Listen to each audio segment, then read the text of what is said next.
蹤影嘅嗰個新人伊斯尼達，即係巴塞嘅中場啊。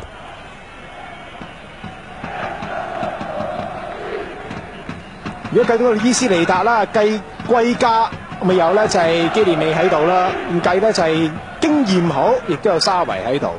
你又計靈活、計射術啦，唔似個沙維奧拿又好過佢。咁所以伊斯尼達啦，其實應該咁講啦，未夠個經驗或者實力咧，能夠攞到個正選先嘅。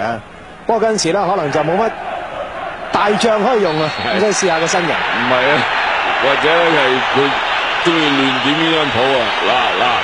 咦？嗱呢下咧就可能安力基覺得咧就係斯丹埋去打爭啊，打呢個配路。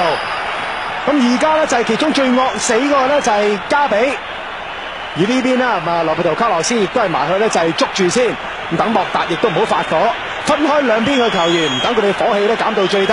嚟緊斯丹，哇仲追埋去咧就安力基度，大家互毆。嗱安力基已經有黃牌在身啦。呢段時間就算一人攞多個黃牌啦，都係安力基唔着數。係啦，要趕出場嘅。如果攞多個黃牌，安力基就但問題咧就係頭先火頭辣出幾個球證，究竟變到邊一個火頭，乜嘢球員有乜嘢動作啦？哇！古華道都埋去鬧咧，就安力基要睇佢哋有黃牌在身啊！因為咧安力基咧其實就係好唔順啦皇家馬德里隊波嘅。嗱，依下咧就係斯丹